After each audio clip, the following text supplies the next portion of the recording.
Padre, gracias por esta oportunidad que nos das a todos de conocerte. Nadie se va de este lugar, nadie se va hoy de este salón sin que reciba algo de ti. Porque tú nos has llamado a hacer tu voluntad y a llevar tu reino al necesitado. No nos has llamado a llevar bonitas palabras, métodos psicológicos, autoayudas, espiritualidad barata, sino que nos has llamado a llevar tu presencia. Y es en tu presencia donde está la llave, donde está el secreto, para caminar en la dimensión sobrenatural. No es cuánto oremos, Padre, sino cuánto nuestro corazón de verdad te anhela a ti. A ti. Y ahí está el secreto de la vida interior. Que ninguno de acá se vaya, Señor, sin experimentarte a otra dimensión, a otro nivel que como te han experimentado antes. No nos interesa, Señor, seguir viviendo de la misma forma. Porque si tú eres infinito, siempre va a haber algo más para todos nosotros. Yo te pido por las necesidades de cada uno de los que están acá.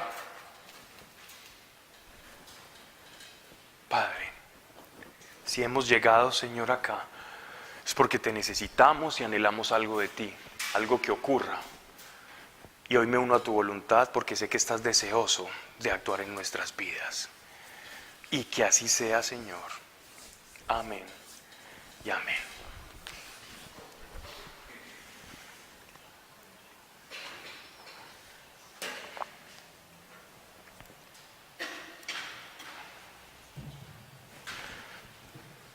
Ahora sí, les voy a contar un poco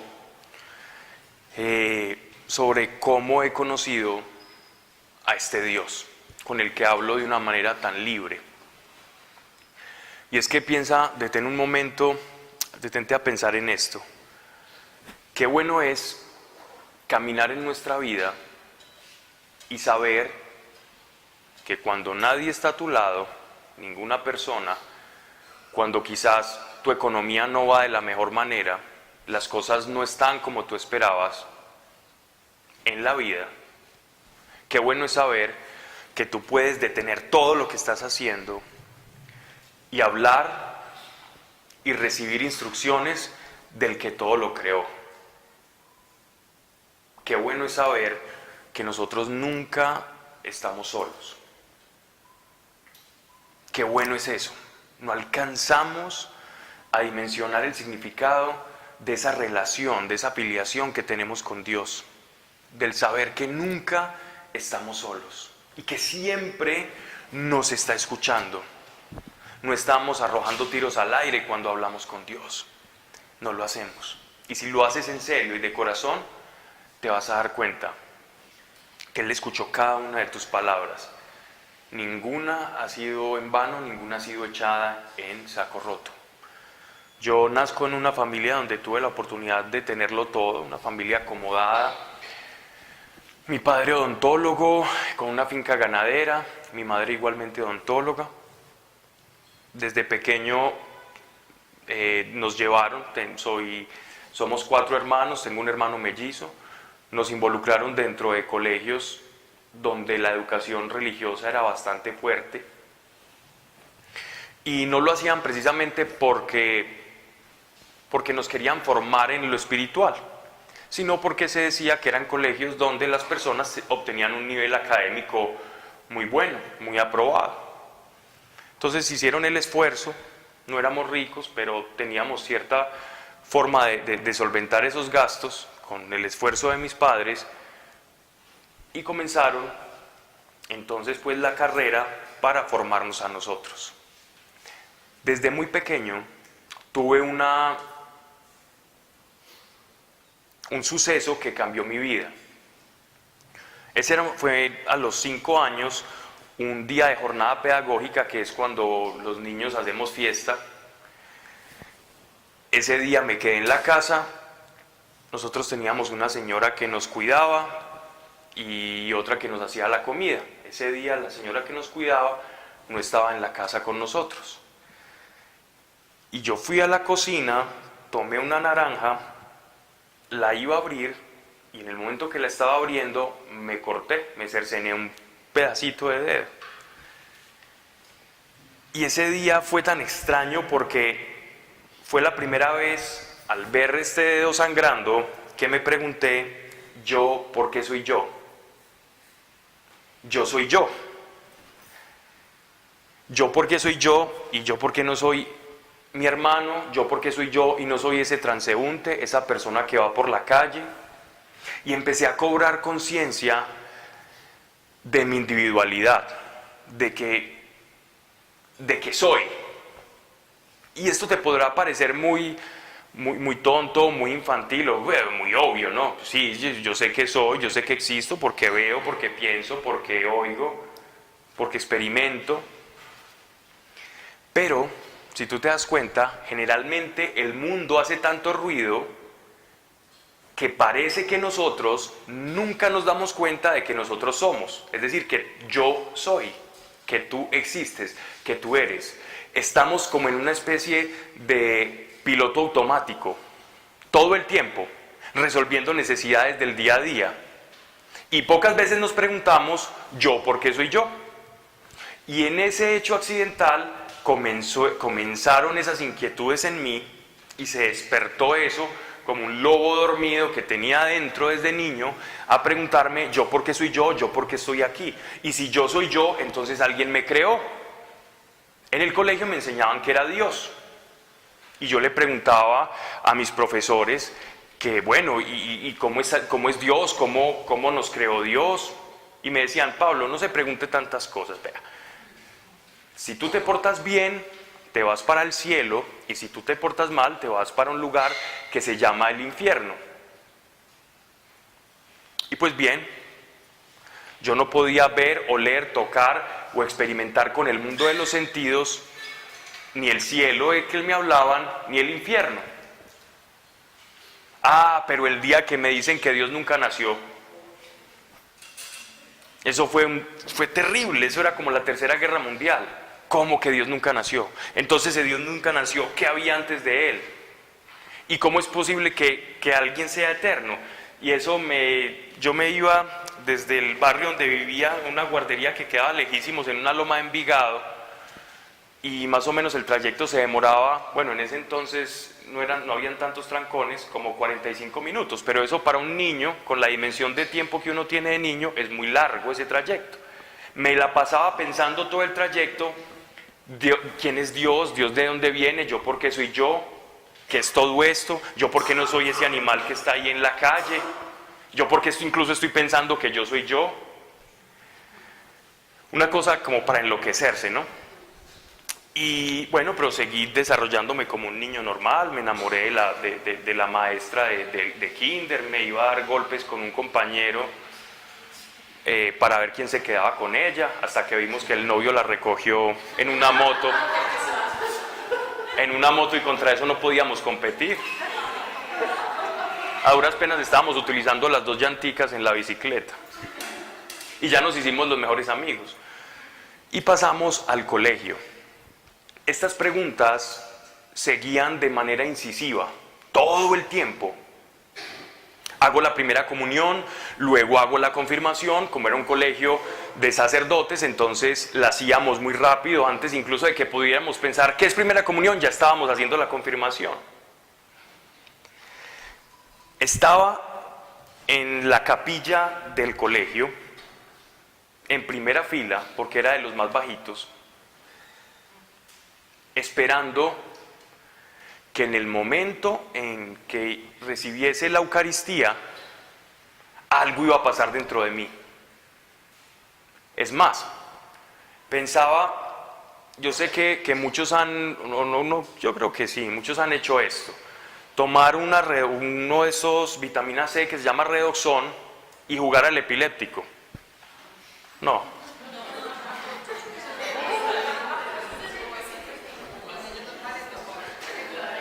en un colegio de hombres, y un tarrito, dale, en un salón de ociosos, de granujitas de quinto de primaria, les das una tabletica de Redoxon y se van a hacer los epilépticos y van a empezar a botar espumas de Redoxon por la boca. La ociosidad. Bueno, yo me imaginaba que cuando iba a recibir la comunión, dentro de mí se iba a producir como una especie de estado Alka-Seltzer, Redoxon, de efervescencia interior. Y tenía tanta expectativa como niño de que eso sucediera, tanta expectativa, que afortunadamente en ese tiempo, no, todavía se usa, que se filmaba la primera comunión, era en un Betamax. Y cuando yo después vi el video, donde ya grande, en el que estaba en la primera fila recibiendo la primera comunión, afortunadamente se borró y se dañó ese cassette. Me quedé mirando todo el tiempo después de la comunión a que algo pasara, y me movía aquí, yo hacía así y salía en el video, y cada que estaban pasando el video y le estaban viendo en mi familia, yo me hacía el bobo y miraba para otro lado. Pero de verdad tenía una expectativa de que algo iba a pasar, y no pasó. No pasó nada sobrenatural, no hubo efervescencia, no escuché la voz de Dios, como cuando uno escuchaba en los evangelios y en las homilías de los sacerdotes que Jesús estaba bautizando en el río Jordán y que escuchan la voz del Padre que dice: he aquí mi Hijo amado en quien tengo mi complacencia. Yo me esperaba cosas de ese estilo, y como no las recibí y simplemente escuchaba de Dios pero nunca veía a Dios, comencé a irme alejando de ese Dios tradicional que me habían enseñado. Y fue un alejamiento progresivo, porque en la confirmación ya mi fe no era la fe del niño de segundo de primaria que iba a hacer la primera comunión con el efecto Redoxon, sino que ya de pronto decía, bueno, si pasara algo de pronto, pero no pasa nada. Ya estaba pensando más en las fiestas, en los regalos y en toda esa parafernalia que le sigue a una cosa de estas. Dejo de lado la fe y me declaro agnóstico. ¿Qué es un agnóstico? Es alguien que necesita pruebas para creer o no, pero no es un ateo. Es simplemente alguien que dice, posiblemente existe Dios, sin embargo yo no tengo la capacidad o la evidencia para afirmarlo. Así pues, seguí en mi búsqueda y comienzo a encontrar que habían unas personas que se preguntaban lo mismo que yo no era el único. Y a esas personas les llamaban filósofos. Cuando me encuentro por primera vez con un libro de filosofía, los diálogos de Platón y todos los socráticos, wow, yo pensaba que yo tenía un problema, pero estos lo tenían peor que yo, cuestionándose el porqué de todo, de la razón de las cosas, si existía Dios o no, y empecé a devorar Aristóteles, Sócrates, Anaximandro, Plotino, y empecé por los griegos, después por la filosofía del Renacimiento, el humanismo y todas estas corrientes existencialistas, Nietzsche, Schopenhauer y toda esta corte de filósofos modernos, intentando encontrar la respuesta a esa pregunta que se suscitó dentro de mí con ese corte de dedos cuando tenía 5 años.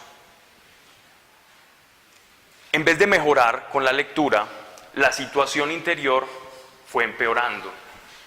Entre más leía, más vacío. Entre más leía y encontraba filósofos, más sin sentido. Entre más supuestas respuestas encontraba, más preguntas se suscitaban. Y esto se volvió como un efecto de bola de nieve que causó dentro de mí un estrago tan terrible que comencé a padecer, aún sin saberlo, de una especie de depresión.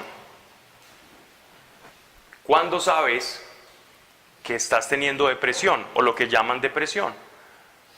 Cuando empiezas a ver un cuchillo o estás en una azotea de un edificio o en un piso alto y de pronto se te antoja como una arrojadita o quitarte la vida. Ahí ya comienzas a darte cuenta que tu situación ya no es como tan normal. Mientras ves a todo el mundo feliz, iban y jugaban fútbol, salían con sus primeras noviecitas, que iban a tomar cerveza por aquí, que por allá, los amigos. Yo lo único que pensaba era, ¿yo por qué estoy aquí? ¿Dios existe o no existe? ¿Cómo pueden vivir tan tranquilos? ¿Cómo estas personas pueden vivir tan tranquilos como sin saber quiénes son? Como si fueran máquinas biológicas. Simplemente les dieron, estudie. Nosotros estudiamos, escoja una carrera. Ay, voy a ser exitoso. Yo no concebía esa idea, cómo alguien puede vivir así sin saber por qué está acá. Y sin saber incluso qué le va a pasar después de la muerte. ¿Cómo puede uno conciliar con la almohada el no saber quién es uno o de dónde venimos? Era tan difícil para mí que incluso comencé a anhelar ser como ellos, por no decir envidiarlos. Pero era como que rico ser como ellos, que no se preocupan por estas cosas, porque luego ellos no sufren como yo. Pero quien se preocupa por estas cosas parece que se ha metido en o torbellino o problemita. Dejo la filosofía de lado, pero seguía leyendo, pero ya no con el ánimo de encontrar respuestas. Y en un recreo, yo ya estaba cursando tercero de bachillerato, tengo una conversación con un compañero mío del colegio que se había declarado como por los lados ateo. Su padre era ateo y él como que le siguió la corriente y sin muchos argumentos se declara ateo también. Era muy amigo mío. En este recreo nos sentamos a hablar y él me cuenta que jugando ha practicado brujería con un amigo y que lleva una semana sin poder conciliar bien el sueño porque hay como unas entidades que se le presentan en su cuarto. Él no las veía, pero él sentía, según me decía a mí, y que estas entidades pues le perturbaban. Pues mi amigo me cuenta eso y yo no me creía en nada y le digo, mira, estás loco. Esos son cuentos de gente del pueblo, de los pueblos, de las veredas, pero yo no creo en eso espiritual. Pero mi amigo era serio, era un hombre sensato que no inventa cosas, ni dramatiza, ni agranda, ni apoca. Como son las cosas, así te las cuenta. Y creo que por darle un poco de consuelo y también motivado por ese vacío existencial que yacía en mí, le propongo que nos vamos a buscar a Dios. Así tal cual. Hey, ¿por qué no nos vamos a ver si Dios existe o no? Vámonos a buscar. Empecemos una búsqueda. Mira, yo he leído todos estos filósofos y empezamos una conversación que siguió tiempo, recreo tras recreo, y ya no solo en los recreos, sino que ya salíamos juntos y nos íbamos a filosofar todo el tiempo. Él buscaba en cierta literatura, yo en otra literatura, y siempre nos reuníamos los fines de semana a comulgar todo aquello que íbamos investigando, y en esos libros que leíamos también habían ciertas prácticas, las poníamos o las hacíamos, las ejecutábamos y contábamos el uno con el otro como los resultados que íbamos teniendo. A mí me cambian de colegio, pero la amistad perdura. Yo termino pues mi año académico y comienzo a estudiar Derecho.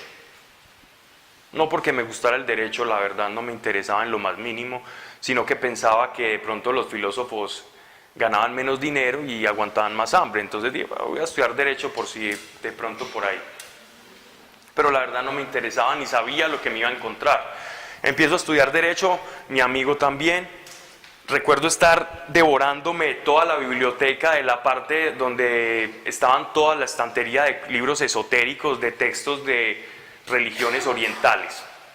Empecé con el budismo, el yoga, Muchas vidas, muchos sabios de Brian Weiss, Connie Méndez, el método Silva y todos esos libros de mercadotecnia oriental, empiece a devorar. Viernes me reunía con mi amigo, comulgábamos todo aquello que íbamos leyendo y en el entretanto pues con los aciertos y desaciertos que teníamos.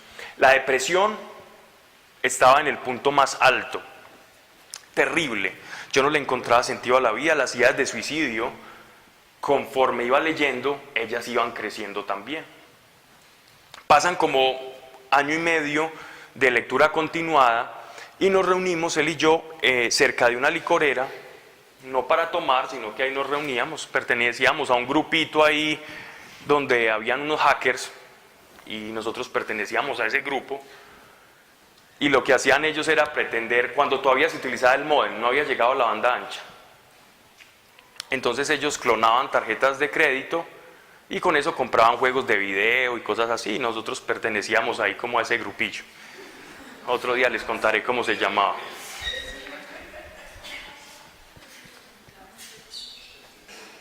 Estábamos reunidos ahí con ellos hablando y de pronto uno escucha la conversación de mi amigo y yo y se nos acerca. Era un rubio con una trenza larga que parecía como un celta y nos dice: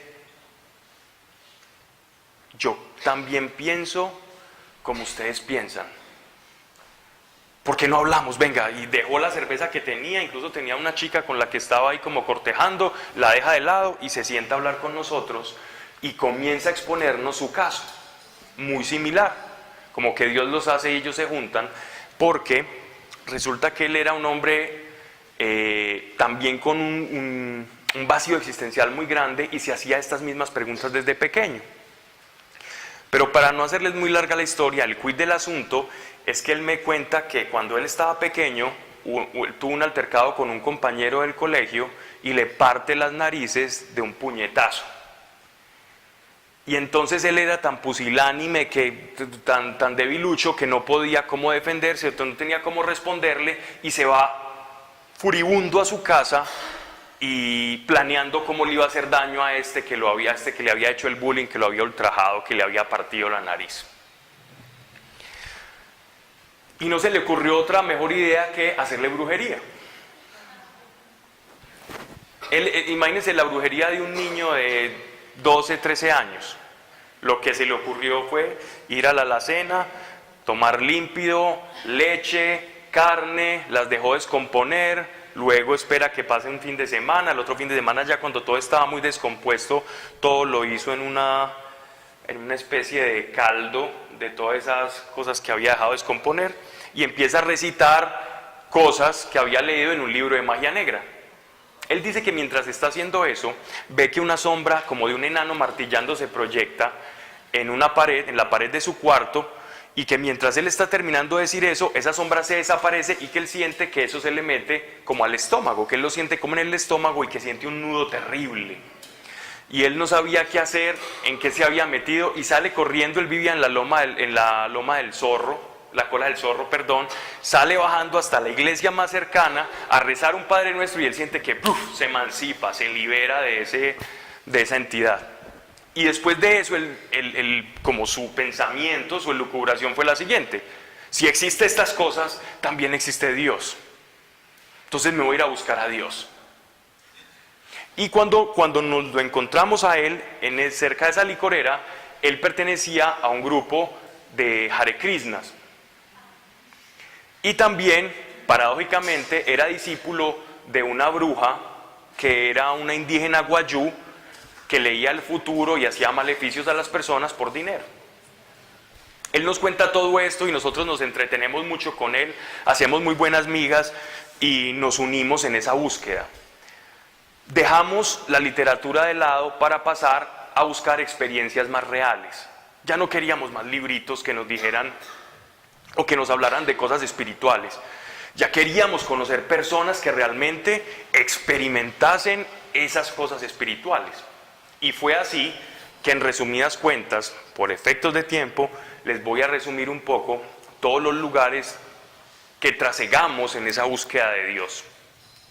Y creía yo en ese tiempo que eso era una búsqueda de Dios, cuando es Dios quien desde el principio nos está buscando, ¿no?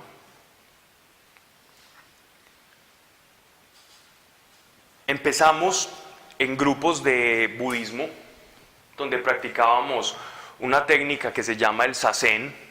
El zazen es palabras más, palabras menos, poner tu mente en blanco, eliminar y eclipsar la razón, de tal forma que tú puedas tener como una concentración sobre ti mismo, haciendo como unas técnicas de respiración y ciertos gestos y movimientos con las manos, y de esa forma pues ibas como alcanzando ciertos niveles en el espíritu o ciertos niveles de desapego de esta vida.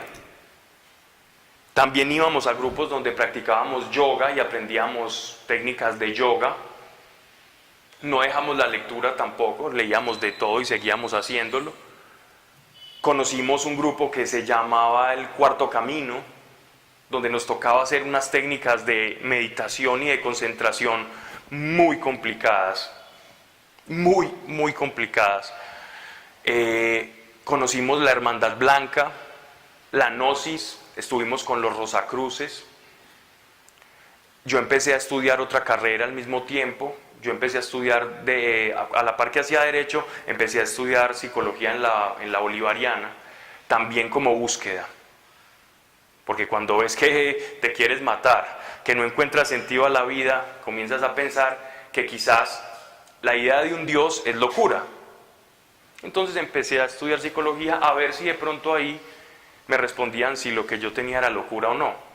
Con el agravante que en segundo semestre el profesor de una de estas materias hizo su introducción, su prólogo a la materia de la siguiente forma. Miren, señores, si ustedes creen o si ustedes ven que una persona cree en Dios y eso le hace bien, no le toquen a Dios. Pero si ese Dios les habla a esas personas, cuidado, esquizofrenia. Y con eso se te desbarata todo, ¿no? Pues bien, seguíamos en esta búsqueda, conocimos, también aprendimos técnicas de respiración, Reiki, Mahikari, Tai Chi, aprendimos astrología convencional, astrología maya, con José Argüelles, que era un mexicano que venía acá y nos daba y nos impartía todas las clases, y estábamos siempre, mis dos amigos y yo, en primera fila, escuchando, anotando, practicando. Nos quedábamos hasta tarde haciendo todo lo que en esas devociones, prácticas, sectas, religiones había que hacer. Nunca nos pasaba nada de lo que nos decían que nos pasaba. En la Gnosis nos decían, mire, ustedes hacen estas técnicas durante tantas noches, no tienen ni un solo mal pensamiento con una mujer durante todo este tiempo, se acuestan en su cama y se van a desdoblar. Hacíamos todo eso al pie de la letra y nunca pasaba nada. Practicábamos budismo zen y nunca alcanzamos el satori, la iluminación o el nirvana. Conocimos también un lugar donde practicaban channeling, o en español canalización, que son personas que entran en cierto estado de meditación y dicen que se conectan o que canalizan ciertos seres o entidades que han desencarnado, que ya han pasado todo el ciclo de encarnaciones y que hablaban a través de ellos y que daban mensajes. Estuvimos con ellos todo el tiempo, aprendimos hipnosis, aprendimos regresiones, nos intentaron hacer regresiones, nunca nos pasaba nada. Todo el mundo decía que era Cleopatra, Napoleón, un soldado, que fue el rey este, el rey otro, y nosotros nunca veíamos absolutamente nada. Y llegamos a pensar que quizás éramos muy mediocres y tan malos, eso sí, porque en el colegio nunca nos fue muy bien, y en la universidad pues tampoco. Pero a lo único que le poníamos empeño de verdad era esta búsqueda espiritual. Era lo único que verdaderamente nos conectaba y nos hacía mover con pasión, era eso.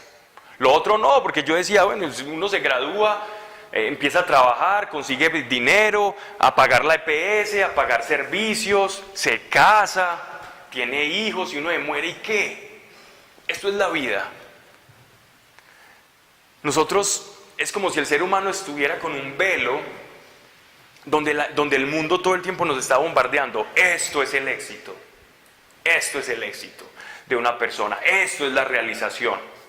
Y como Dios ha puesto un sentido de realización en el corazón de todo hombre, de trascendencia, entonces nosotros nos vamos a seguir cualquier cosa, por lo general, que nos ofrezca una autorrealización. Y es de la siguiente manera. Generalmente a las chicas, por ejemplo, se les vende la idea de autorrealización a través del matrimonio. Cuando tú te cases, entonces la mujer está esperando ser profesional y casarse. Y me voy a realizar. Problema, cuando eres profesional y cuando te casas. Pregúntale a alguien que se casó y es profesional a ver si está realizado. Del mundo. Hago la claridad porque entonces me roban piedras, ¿no? Y te vas a dar cuenta que no. Es muy poco. Eso es muy poco. Muy poco. Dios quiere algo más para cada uno de nosotros. Esa no es la realización. Pero como no lo venden y tenemos ese sentido que ya es dentro de nosotros, entonces allá vamos. Problema cuando te das cuenta de que no es así. Mis amigos y yo intentábamos realizarnos a través de esa búsqueda de Dios muy infructuosa. Conocimos estafadores, culebreros, fantoches, brujas, personas que decían ser raptadas por extraterrestres. Conocimos una señora que decía leer el futuro porque le habían implantado un chip, un extraterrestre con nombre propio que supuestamente la visitaba. Nos hicimos muy amigos de ella y nos decía, mire, toque, que aquí está el chip, aquí tengo el chip. Y uno sí sentía que tenía como una platina en la cabeza o algo raro, pero... Y decía cosas raras y a veces se cumplían, a veces no, era muy extraño. Y no nos quedamos con eso, sino que también terminamos en una secta de extraterrestres. No nos faltaba sino eso y allá fuimos a parar. Conocimos una médica y eran 3 hermanas, una bioenergética, una médica y la otra una maestra de yoga. Y como nos veían tan activos en todos estos grupos espirituales, pues llegaron a pensar que éramos como 3 personajes especiales. Entonces allá van los niños índigo. ¿Han escuchado el término? Terrible. Allá van los niños índigo. En primera fila estábamos con ellos. Conocimos a una persona que tiene una revelación de un ser de la 5ª dimensión, que ha contactado con un ermitaño que vive en Caldas, Antioquia, en una finca, que fue un exmillonario que dejó todo para recibir estos mensajes. ¿Qué? ¿Cómo es posible? ¿Un ser de la 5ª dimensión? Sí, vamos. Allá fuimos. Y aprendimos una cantidad de cosas, nos daban libros, talleres, seminarios de cómo hacer una danza, unos ejercicios de respiración, cosas muy complicadas. Y cuando ya pasábamos esa primera etapa, seguía la segunda etapa, que era primero encerrarte en un ataúd, un féretro, 3 metros bajo tierra con unos orificios para que pudieras respirar. El objetivo de esa técnica era aniquilar el yo, tu sentido del yo, para desidentificarte con tu cuerpo y saber que eres algo más. Ok, allá vamos a dar. Después, cuando pasabas esto, de ese proceso de desintoxicación del yo, tenías que entrar a hacer 7 días de silencio, haciendo una meditación que te levantabas a las 3 de la mañana con una túnica blanca. Primero con una túnica blanca salías, hacías una danza de 12 pasos, 7 días seguidos por allá en una finca solo en Caldas, y después llegabas a esa casita desnudo, comiendo lechugas y comiendo uvas durante 7 días, haciendo unas invocaciones y unas meditaciones. Cosas locas que hacíamos por esa búsqueda de ese sentido. Bueno, y éramos dos estudiantes de psicología y de derecho. Teníamos el conocimiento suficiente como para decir, hombre, ¿qué es esto? En lo que nos estamos metiendo. Pero sabes una cosa, que cuando tú tienes hambre de verdad, a ti no te importa lo que te ofrezcan. Tú quieres saciar el hambre. Así parezca feo, así huela raro, el que tiene hambre lo sabe, o el que ha tenido episodios de hambre, o porque ha aguantado, o porque ha estado perdido por allá en un parque natural, qué sé yo, sabe lo que es tener hambre, y de la misma forma el espíritu también siente hambre, y busca comida, y nosotros pues estábamos encontrando cierto tipo de comida, pero también con cierto tipo de calidad, que nos había producido tal indigestión que cuando salimos de esta secta o esta cosa que se llamaba la danza de Dios, uno de mis amigos se me acerca y me dice: Pablo, lo voy a decir no en sus palabras porque eran un poco groseras, pero me dijo algo así como: me voy a ir a vivir una vida de sexo, drogas y rock and roll. Y el otro dijo: ya no más, yo ya no voy más con esta búsqueda. Bueno, también habíamos ido a tomar yagé con los chamanes del Putumayo. También fuimos allá a tomar yagé con ellos, tomábamos un brebaje. El yagé se divide en dos, uno que se llama cielo huasca y otro que se llama tigre huasca. El tigre huasca, el nombre es porque te revuelca. Y nosotros le decíamos al taita o al chamán: mire, denos doble tigre huasca. Porque pensábamos que éramos tan mediocres que por eso no alcanzábamos a tener esa comunión o ese contacto espiritual. Y tomándonos ese tigre huasca, vomitábamos 8 horas seguidas, teniendo alucinaciones. Todo empezaba, yo veía que era por allá, eso era en campo abierto. Veía que lo que era como la grama se convertía como una especie de tela escocesa, como de uniforme colegial, y empiece a alucinar, a tener pesadillas estando despierto y vomitar durante 8 horas mientras el chamán te está golpeando y escupiendo aguardiente y recitando una cantidad de cosas. Hicimos todas esas cosas y muchos más, pues que no cabe el tiempo para decirlas. Yo creo que algunas se me han escapado de memoria. Pero cada uno tomó su rumbo, cada uno de los amigos, de los 3 amigos. Yo por lo pronto tuve la determinación de quitarme la vida. Pensé: bueno, Dios no existe, el mundo espiritual no existe, nosotros somos protozoarios desarrollados, somos amebas inteligentes, un cóctel de aminoácidos que se transforman en moléculas más complejas, después se vuelven bacterias, después de bacterias animales unicelulares, pluricelulares, y voilà, el chimpancé pensó y eso somos nosotros. Un simio desarrollado que escribe poesía y que pelea y hace guerras y se pregunta: ¿quién soy yo?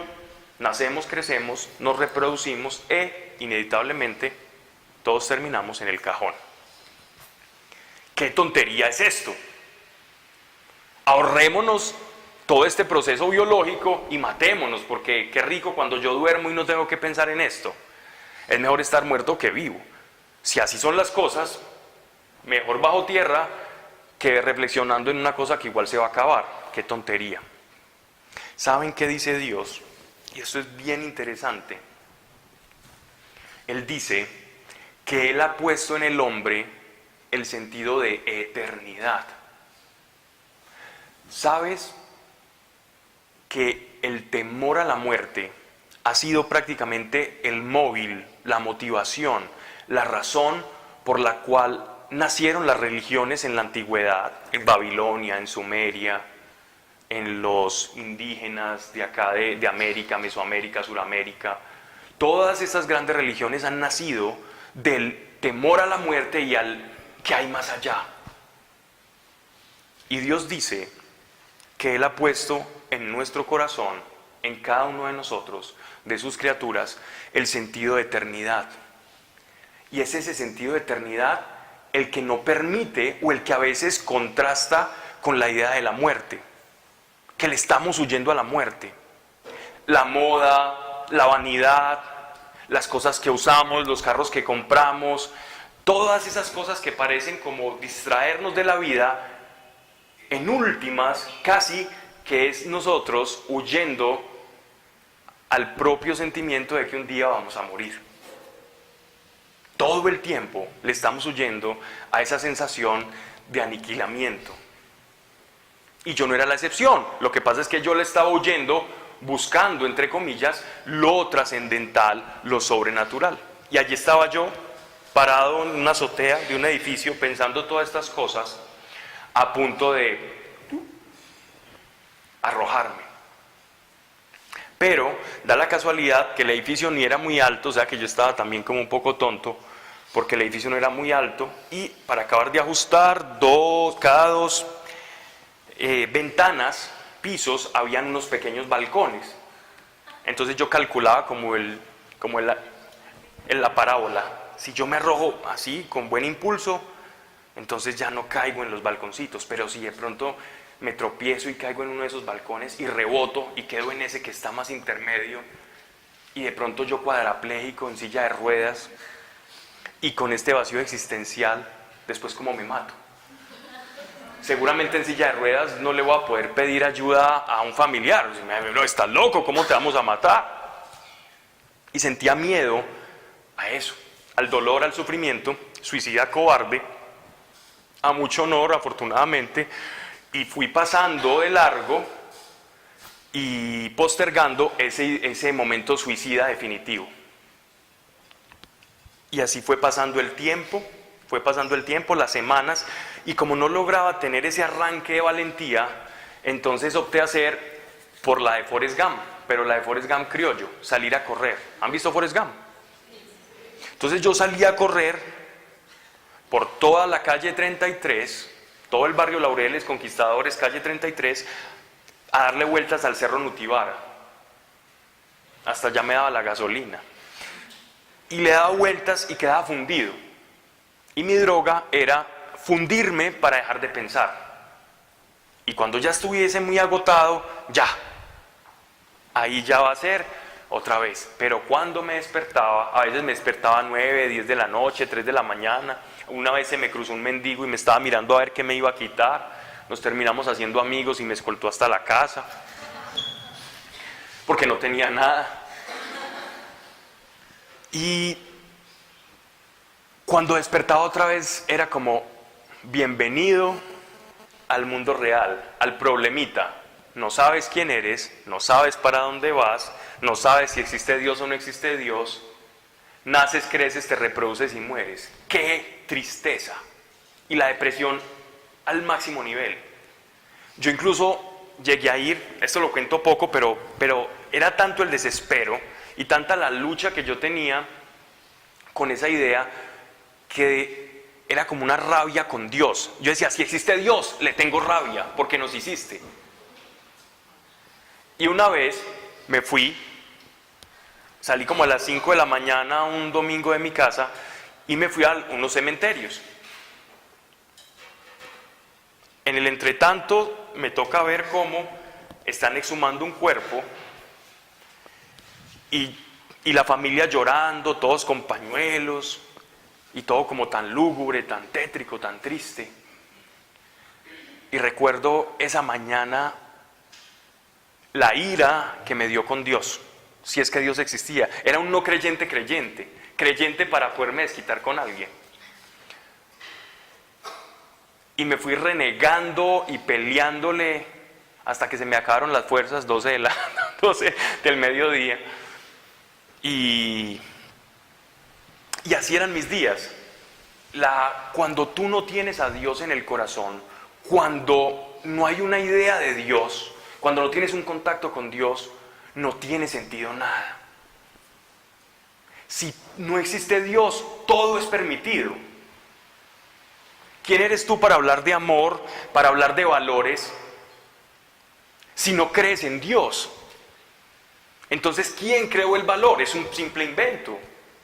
Si no hay alguien que esté por encima de todo, entonces nada verdaderamente tiene sentido de lo que tú hagas. Si no hay un creador, si no hay un propósito, si esto es azar, ¿por qué te ofendes cuando te insultan? ¿Por qué no atracar y por qué no armar un caos? ¿Por qué los ateos hablan de revoluciones proletarias y de amor y de bienestar y de igualdad? ¿Igualdad a qué? Si no existe nada, no hay valor, todo es un invento, todo es una recreación del hombre y lo que nosotros queramos hacer de nosotros mismos. A todas estas conclusiones llegaba, no me voy a detener en todas esas cosas que pensaba, pero llegó un momento en el que ya sí iba a tomar la decisión de quitarme la vida. Yo no hablaba con mis amigos ya como llevábamos unos casi 6 meses sin hablarnos. Y de pronto me llama el amigo que había tomado la vida de sexo, drogas y rock and roll. Y él me dice, Pablo, hermano, estoy llevado. de una manera más grosera. No aguanto esto, hermano, ni las mujeres, ni la droga, nada. Nada de estas, el pitico, cosas me importan. Vámonos a la India, vámonos al Tíbet, atraquemos gente, conseguimos plata, lo que sea. Y nos vamos para el Ganges, nos vayamos allá, nos vamos a una roca por allá al Himalaya y allá nos despertamos o alcanzamos algo. Y si no, nos matamos, pero yo no aguanto más esto. No, Benite, vos estás como muy mal. Y yo estaba peor. Hacemos tripartita, llamamos al otro granuja, se nos une y nos vamos a caminar por ahí a echarle disque madres al cosmos. Así llamamos ese, entre vulgarmente hablando, y perdonen la expresión, como el parche. Nos parchamos a madrear el cosmos. Ese fue como nuestro plan. Entonces empezamos, como al mediodía. Buda, la grosería. Krishna, la grosería. Sai Baba, Gurdjieff, Saint Germain, Maitreya y todo ese jet set cósmico, todo llevó. A todos los empezamos a insultar uno a uno y a burlarnos de todo. Nos dieron como las 5 de la tarde. Y uno de mis amigos, ya cansado de todas esas madriadas y aburridos de la vida y acordándonos y burlándonos de todos esos lugares en los que habíamos visitado, me dice: Pablo, ¿por qué no hablamos con el papá de Jesús? Vení, espera un momento, ¿cómo así? Vos me estás tomando el pelo. Ese es de los peorcitos, el Galileo. Ese es como un hippie del Antiguo Testamento, del Nuevo Testamento, eso no. Ese es el de los parroquianos del pueblo y de la gente ignorante, no. Y es más, si ese Dios existe, seguramente fue que se quedó dormido. Ah, sí, creó todo, hizo todas las cosas. El mundo, la luna, la luz, se paró, todo como dice el Génesis. Y después dijo, eso me quedó como muy mal hecho y se quedó dormido y nos dejó a merced de una cantidad de vicisitudes y de problemas. O ese Dios es un cómico o es un sádico. O se durmió o es un sádico. No hay otra opción. Y mi amigo me dice: Pablo, ¿sabes qué? Y lo peor es que yo pienso lo mismo. Yo pienso lo mismo que vos, pero hermano, ya le intentamos pegar a todo. Y nada nos ha servido. Pues intentemos con esto a ver. Bueno, por complacer a mi amigo lo hice. Ok, vamos. Y el otro sí fue más renuente a lo que iba a ser una oración. Desde hace mucho tiempo que no hacíamos una oración. Y nos hincamos en una piedra, que era una piedra que tenía como una forma plana. Ahí cabíamos los tres y comenzamos a mirar al cielo, pensando que ahí nos escuchaba más fácil Dios quizás. Y le decimos las siguientes palabras: mire Dios, papá de Jesús, eso sí, para que no se atravesara Vishnu en su carrito, o Krishna, o Abraxas, o cualquier deidad por allá rara, se atravesara en esa oración. Papá de Jesús, si tú eres real, envíanos una persona que realmente te conozca. No que haya leído mucho, o que sepa mucho, o que sea de una iglesia. Amén. Esa fue toda nuestra oración. Nos paramos de allá como si nada hubiera pasado, pero me detiene que uno de mis amigos está llorando. Hey, ¿qué te pasó? ¿Por qué estás llorando? ¿Qué te conmovió? ¿Qué te aconteció? Y él me dice: de la misma forma en que nosotros creímos que Dios nos escuchó, esperemos la respuesta. Por lo menos por honrar esa oración. ¿Y saben qué? Ahora yo vivo de la fe, ahora sé qué es la fe, sé lo maravilloso, lo poderoso y la herramienta que Dios nos ha dejado. Pero en ese momento, sin darme cuenta, estaba usando la fe. Y es que la fe tiene una particularidad. La fe es una herramienta que Dios nos ha dado a nosotros, tanto ateos como a creyentes, agnósticos o lo que quieras ser. Tú tienes fe. El problema con la fe es que la fe tiene que ser direccionada como si saliera de ti, como si tú tuvieses una linterna, la enciendes con la fe y diriges tu linterna hacia donde está Dios, el autor y consumador de la misma fe. Cuando tú diriges tu fe hacia allá, esa fe dirigida hacia allá se va a devolver hacia ti en respuesta. Yo no sabía cómo funcionaba la fe, porque yo había depositado mi fe en muchas cosas.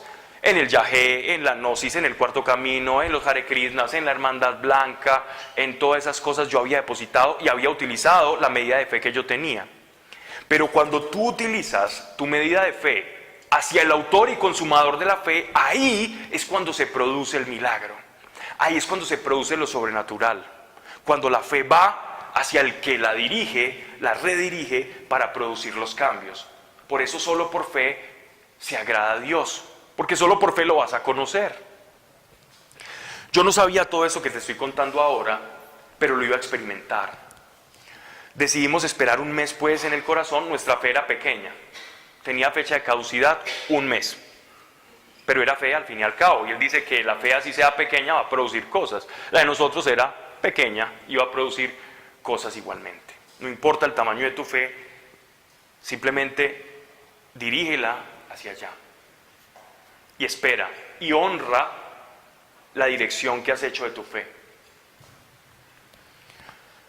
Un mes íbamos a esperar y lo hicimos, pero ya cuando se iba a cumplir el mes, pues bueno, ya las fuerzas no son las mismas, ya uno siente la necesidad de tirar la toalla y ya empieza a bajar la guardia y la expectativa. ¿Qué ocurre?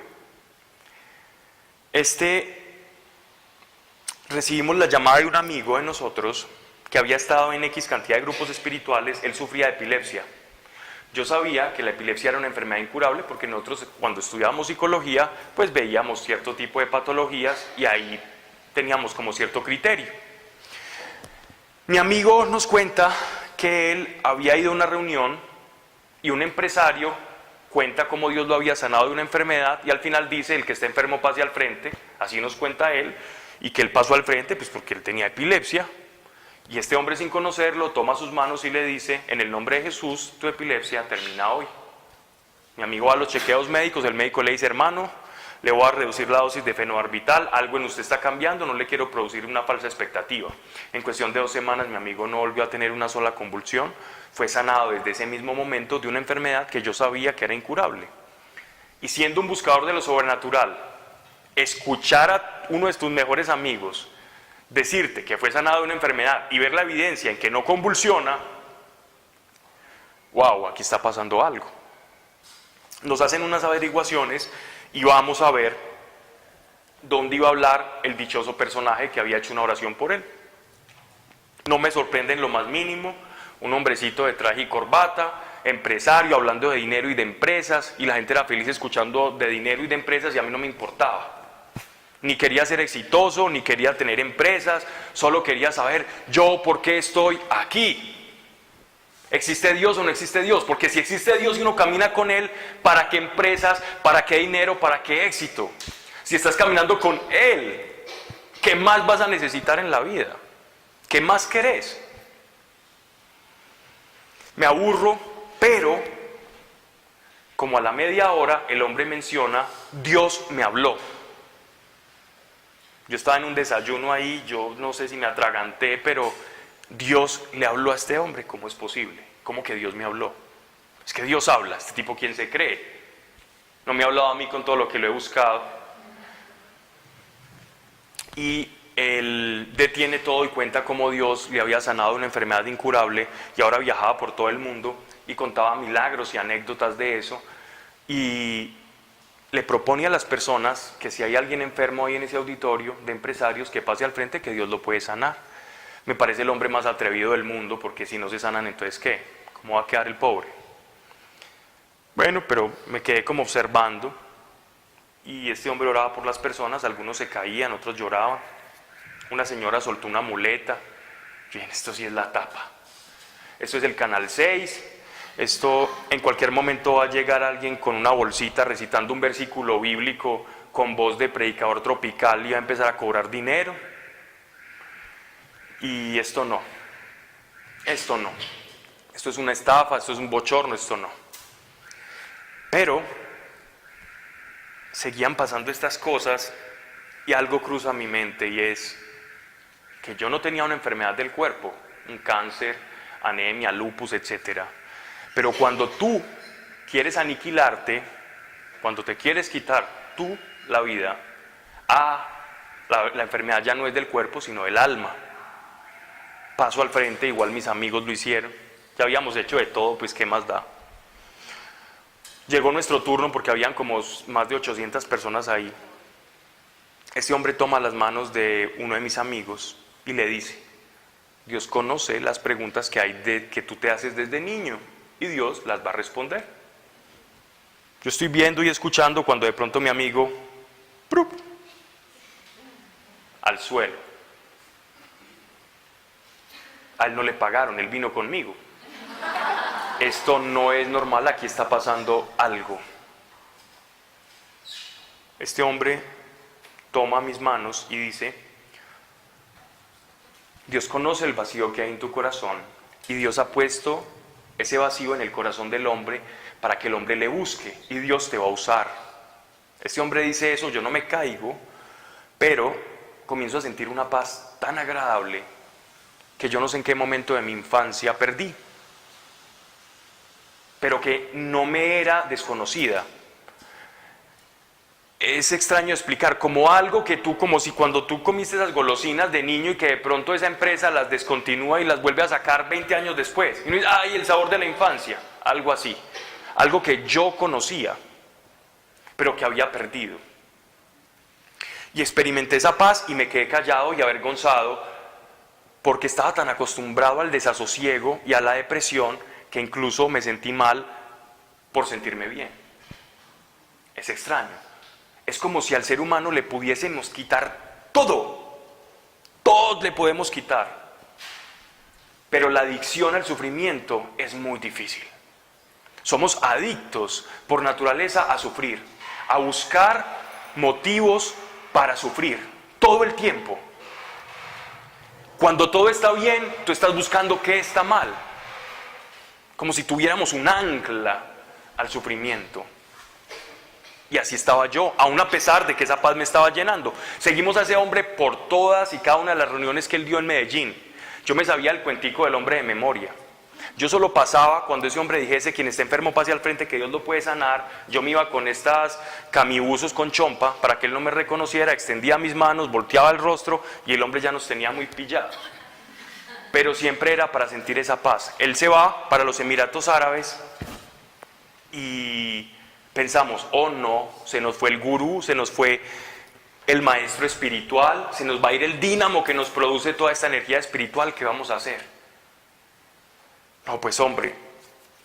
Y ahí, mientras hablábamos, recordamos la oración que habíamos hecho. Cuando conocimos o fuimos a este auditorio, en esta reunión para empresarios, se cumplía el mes que habíamos dispuesto a esperar en el corazón. ¿Será que Dios nos escuchó? ¿Será que este papá de Jesús es real y tuvo misericordia de nosotros de tanto buscarlo? ¿Y sabes qué? Te voy a contar un secreto de Dios. No es por lo mucho que tú le busques, no es por lo mucho que tú ores, sino que es por lo poco o mucho que tú creas y le creas. Ahí está la diferencia de ver a Dios actuar o no. A veces yo puedo orar con incredulidad. Yo puedo tener muchos momentos de oración y dice: wow, esa persona como ora. Y Dios pensando: este sí mucho que habla, pero no cree nada. Y puede pasar.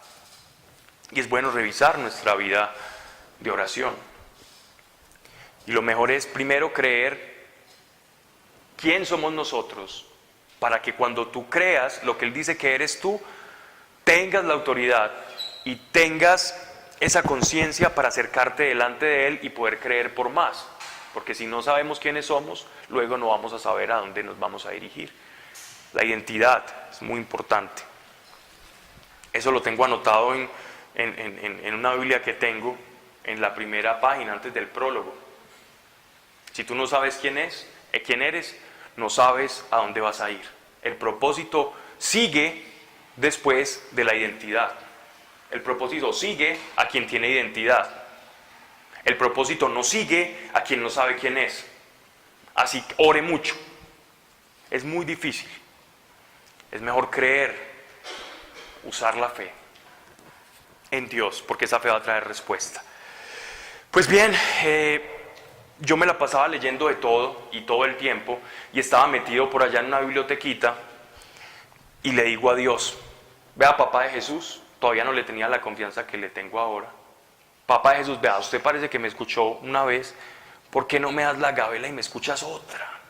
Yo tengo paz, llevo durmiendo 15 días como un bebé y te lo agradezco. Pero dame un libro que me derrumbe bibliotecas enteras, porque yo no sé qué es verdad y qué no es verdad. Y yo necesito saber qué es verdad, desechar. Yo tengo un popurrí, un cóctel, una cantidad de cosas en la cabeza que tengo que sacar porque yo no sé qué es verdad y qué no. Solo sé que tú me tocaste, que papá de Jesús parece que eres real, que tengo una paz ahora, pero estoy perdido. En esas es muy extraño porque yo siento literalmente que algo me empuja, y me empuja con violencia hacia una estantería. A veces cuando uno es bobo, Dios le toca hacer como para bobos. Cuando uno está ciego, cuando uno está sordo, pues entonces Dios te lo pone así o te empuja. Pero es que ya cuando somos muy bobos, ya ni empujándonos, pues. Y en esa estantería, Él me dirige hacia un librito escrito por un sacerdote español. El título era El Espíritu Santo en la vida y en la Biblia. Muy sencillo. Cuando yo lo abro, la primera frase que yo encuentro era que el autor estaba parafraseando al Evangelio de Juan. Palabras de nuestro Señor a sus apóstoles y discípulos, diciéndoles: yo soy el camino, yo soy la verdad y yo soy la vida, y nadie va al Padre si no es por mí. Les conviene que yo vaya al Padre, es decir, que yo muera por ustedes y resucite, porque cuando yo esté con el Padre, les voy a enviar mi Espíritu, el Espíritu de Cristo, el Espíritu de Dios, y Él les va a guiar hacia toda la verdad a ustedes, y les va a recordar todo aquello que han pasado conmigo, refiriéndose a los 3 años de ministerio público que los apóstoles y discípulos pasaron con Él. Es decir, les iba a abrir a todo un mundo espiritual de verdades y de conocimientos ocultos para ellos. Y wow, yo quiero esto. Y ¿saben qué? Eso lo había leído en la confirmación y en la primera comunión. Pero para mí era tan nuevo que yo llamo a mis amigos como quien acaba de ganarse la lotería o algo así. Les digo: señores, ahora sé lo que nos está pasando. La paz que sentimos es porque Jesús está en nuestro corazón, pero nos hace falta algo más, y es recibir su Espíritu Santo. Porque aún con esta paz podemos tener confusión. ¿Qué les pasó a los apóstoles y a los discípulos antes de la llegada del Espíritu Santo? Todos estaban dispersos. Todos los apóstoles, antes de la llegada del Espíritu Santo, estaban cada uno oculto por allá, en la casa de la mamá o en la de la suegra, porque tenían miedo a que les pasara lo que les pasó lo que le ocurrió a su maestro, la crucifixión, la pena máxima, o a lo sumo una paliza. Y después de ver a Judas, pues ni más, se suicidó, no corramos. Estaban dispersos, pero cuando llegó el Espíritu Santo, estaban unidos. Comprendí esto, llamo a mis amigos, segundo Parque Laureles, 6:30 de la tarde, este viernes ya. A la media hora llegaron ellos y acudieron a la cita, y comenzamos a hablar con Dios. Ya no le decíamos papá de Jesús, porque Jesús decía que cuando uno creía en Él y lo recibía, uno ya no era un siervo, es decir, un esclavo, o uno ya no era una criatura más, sin Dios y sin ley, sino que uno ya pasaba a ser un hijo. Y un hijo, ¿cómo le dice un hijo al padre? Papá, padre, diferente esa relación. Entonces le empezamos a decir ahí, nos sentíamos confianzudos, pero le decíamos: papá, mira, yo te pido perdón por estos pecados, estos, y empezamos a recitar nuestros pecados. Nos demoramos más o menos como 1:30, para que hagan la cuenta. Cada uno iba hablando, y cuando uno terminaba, pues el otro seguía, y así sucesivamente. Al final, cuando ya no teníamos más pecados que contar, yo les digo: listo, papá, Creo que Jesucristo es el Mesías que murió por nuestros pecados y que resucitó al tercer día, contra toda la razón. Porque la razón me dice, los humanos no resucitan, nacer, crecer, reproducir y morir. Pero tú dices que si creemos que tú resucitaste, entonces vamos a recibir el Espíritu Santo. Pues yo creo, razón, te vas. Fe, te activas, creo, hacia Él. Y no me muevo de este parque hasta no recibir a tu Espíritu Santo. Porque de lo contrario ya no eres el camino, la verdad y la vida, porque si hay algo medio manchado en la verdad, ya no es verdad. Si a una gran verdad le mezclo una dosis de mentira, una pizca, ya esa verdad no puede ser verdad. Me fosilizo, me recogen presas varias de Medellín al otro día, pero yo de aquí no me muevo. Es muy bonito Dios, y a Dios gracias, porque yo no sé si iba a aguantar, generalmente no aguantaba mucho nada.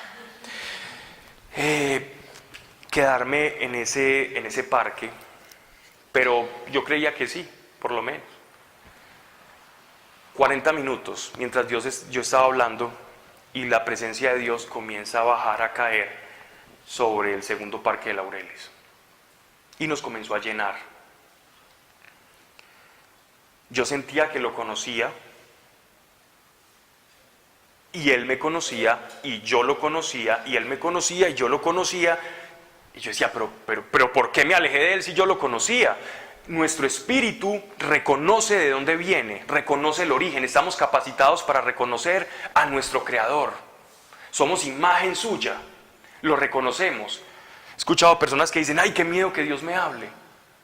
Es imposible que Dios te hable y tú tengas miedo. Es imposible. Eso es como obligarte a que una fragancia muy agradable, obligarte a que te huela mal. Ay, eso me huele muy maluco y eso oliéndote bien rico. Imposible. De esa misma naturaleza es la presencia de Dios. Es imposible sentir miedo. Y comenzó a llenarme. Yo no veía nada, yo tenía mis ojos cerrados, pero sabía que me estaba llenando. Y Él me enseñó algo, el Espíritu Santo me enseñó algo sin palabras. Él no utilizó palabras, simplemente yo sentía que le estaba hablando a mi espíritu. Y tuve mi primera enseñanza de Dios, directamente de Dios. Y fue la siguiente y se las voy a compartir. Yo había leído muchas veces en Platón, en Aristóteles, Sócrates y en las filosofías orientales que el ser humano está compuesto de carne y espíritu, neuma y soma. Decían los griegos. Todas las culturas generalmente piensan, el cuerpo se lo comen los gusanos, pero hay algo que trasciende, ¿no? Yo lo había leído, yo lo aceptaba, yo lo creía en algunos momentos, pero en ese instante ya no era un pensamiento, ya no era una creencia, sino que era una sensación de saberme que yo era espíritu. Y el Espíritu Santo cuando me llenaba era mi espíritu, no mi cuerpo. Aunque yo en mi cuerpo lo podía sentir, era mi espíritu el que Él estaba llenando. Y me mostraba que el ser humano contemporáneo está indigesto, no sé cómo se dice. Porque el cuerpo no sabe traducir las necesidades que atañen y que son inherentes al espíritu. Y como la carne no sabe hacer esa traducción, entonces le ofrece al espíritu con lo que cree que el espíritu se va a llenar. Eso es como cuando uno no sabe que alguien es vegetariano y lo invita a un asado. Algo así. El ser humano, la civilización está indigesta, está mal del estómago, porque se ha pasado llenando o nos llenan a nosotros la carne, pero nuestro espíritu está clamando dentro de nosotros por un alimento verdadero, por alimento espiritual. Y eso era lo que yo estaba recibiendo en ese momento, alimento espiritual, era Él. Cuando Él dice, no solo de carne, de pan vivirá el hombre, sino de toda palabra que sale de la boca de Dios. Eso no era un refrán, eso no es metafórico, eso no es para que uno diga, ay, tan lindo Jesús y tan espiritual, es real. Es alimento de verdad, o no te alimentas o te alimentas, o intentas llenar el espíritu con la carne. Entonces ahí empezamos, relaciones afectivas, o licor, o drogas, o éxito, o títulos, o un matrimonio, o qué sé yo, Todas las cosas que uno se pone como metas y propósitos en la vida, que cuando llegas allá, ¿sabes qué? Estoy insatisfecho. No eres tú el insatisfecho, es tu espíritu que no ha sido alimentado. De mi boca salen unas frases y unas palabras como ininteligibles, y yo veo que mis amigos me están mirando como Pablo se deschavetó para el manicomio de Bello. Y Sameín fuera de eso nos quedaba ahí cerquita. Entonces, lo perdimos. Percatándome de esto, los tomo de las manos y les digo, los tres vamos a ser llenos de esta presencia porque es tan real que yo sé que me está rebosando hasta por las manos. Cuando los tomo de las manos, un amigo mío cae y el otro cae al otro lado. Y yo digo, uy, ¿estos por qué se cayeron? Cuando menos pensé, ¡pum!, yo también. Y fuimos tres testigos de la presencia del Espíritu Santo y de la realidad del Evangelio. Nuestras vidas cambiaron por completo a raíz de ese momento. Y lo que pasó después, pues ya tendremos mucho tiempo de hablar, ya casi todos conocen como muchas de las cosas que Dios nos ha permitido vivir, incluso que ustedes viven con el Señor ahora. Pero comenzamos a descubrir un Dios sobrenatural, un Dios que anda buscando a las personas. Terminamos dando charlas, orando por nuestros amigos que habían estado, con nosotros en todas estas sectas, y algunos fueron sanados de una que otra enfermedad, otros fueron liberados de cosas espirituales, otros empezaron un camino con Dios y una transformación de vida, y sin darnos cuenta terminamos dando conferencias, orando por enfermos, viendo que Dios sanaba personas, que Dios también unía matrimonios que estaban con problemas, jóvenes en drogas, personas con depresión. Y les cuento algo que hay en el corazón de Dios, y es un deseo de alcanzarte, de tocarte, porque el problema no es de Dios. El problema de que no veamos a actuar a Dios en nuestra vida no es de Él. El problema es que no le tomamos en cuenta o no sabemos cómo hacerlo. No le tomamos en cuenta a Él. Él está deseoso y Él quiere manifestarse en cada uno de nosotros y está desbordado de hacerlo. Y no lo estoy diciendo por demagogia, por predicar, por un ánimo exaltado. Lo estoy diciendo porque lo sé que es así. Dios se desvive por decirnos cuánto nos ama a cada uno de nosotros. Él se desvive. Dio a su Hijo. Se entregó, vino y nos habló a través de su Hijo. Para decirnos, miren, este es el amor que yo les tengo. Este es el amor que yo les tengo. ¿Cómo más se los voy a mostrar? Y sí, aún después de la muerte de cruz, sigue amándonos de la misma forma. No nos amó más antes ni durante la crucifixión. Siempre su amor ha permanecido igual. No cambia porque Él no puede cambiar. Él es el mismo siempre. He conocido a este Dios sobrenatural y yo quiero que tú también te des la oportunidad a ti de descubrirlo, pero no te conformes. No te conformes con Dios. Ya vivo bien, ya estoy tranquilo, ya tengo a Dios en primer lugar, hago esto, doy charlas y hago lo que sea. No te conformes con el hacer. No te conformes. Siempre busca que Dios te esté mostrando nuevas cosas todo el tiempo, porque eso es lo que Él quiere hacer. Dios no quiere hijos conformes. Hijos agradecidos sí, pero hay una diferencia entre ser agradecido y ser inconforme. Quien es inconforme es porque sabe que hay más y a Dios le encanta que sigamos buscando más. La vida no se detiene después de que tú encuentras a Dios, todo lo contrario. Ahí es cuando verdaderamente nacemos de nuevo, a una realidad espiritual completamente diferente, donde ya los problemas tienen otra dimensión, porque tú ya no te sabes, tú ya sabes que no estás solo. Pues bien, por el tiempo, creo que solo les dejo con esta reflexión acá para terminar, y es: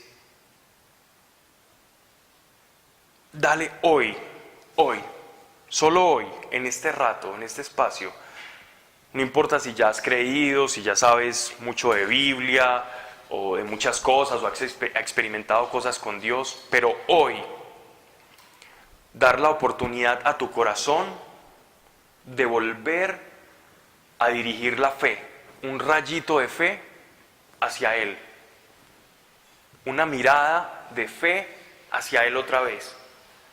Lo que sea que te propongas en fe hoy, con Él, sabiendo que es conforme a tu voluntad, a su voluntad, perdón.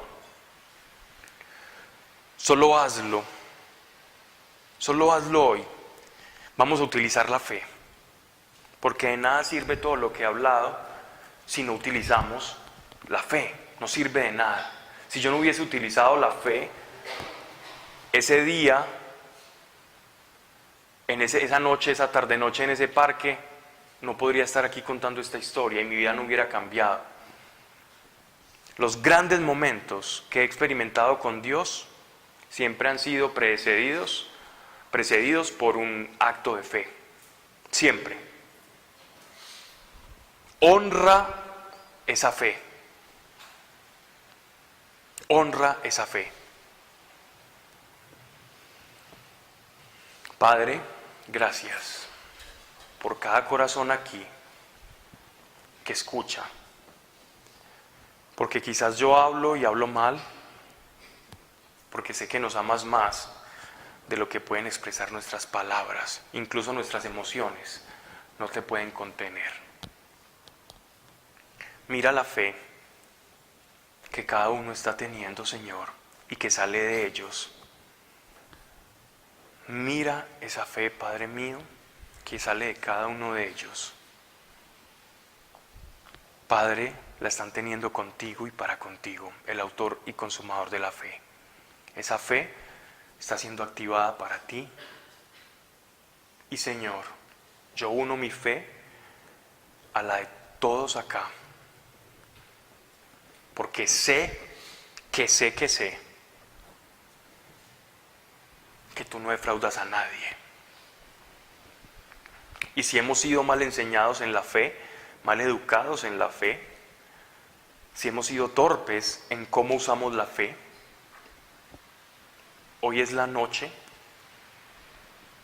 para que nos enseñes a través de tu Espíritu Santo a usar esa fe. En el nombre de Jesucristo de Nazaret, que la fe que cada uno esté teniendo hoy, Señor, conforme lo que haya propuesto en su corazón, desatamos respuestas sobrenaturales en el nombre, sobre todo nombre, Jesucristo, nuestro Señor. Sea devuelta esta fe y ayúdales, Espíritu Santo, gracias, a conservar esa fe y a guardarla y acordarse de este momento y de esta oración. Porque lo que nos pasa es que todo el tiempo tenemos actos de fe, Señor, pero bajamos la guardia en la expectancia, en la expectativa del corazón.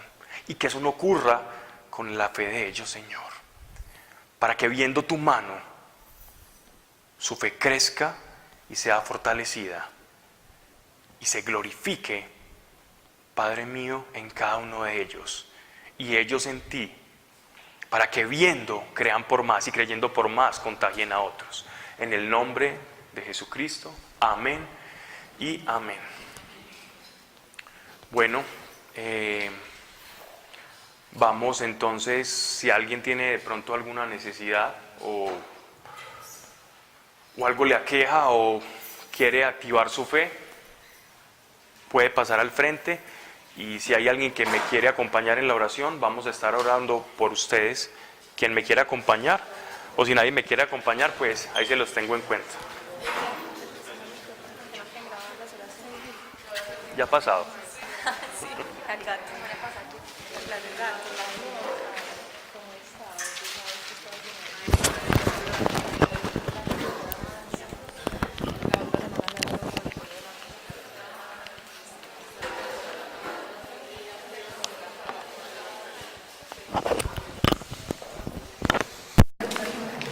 Ay, yo quiero. Yo quiero. en él. Dios se lo mueve multiplicando. Vea que vamos a ver. Soy más pegada.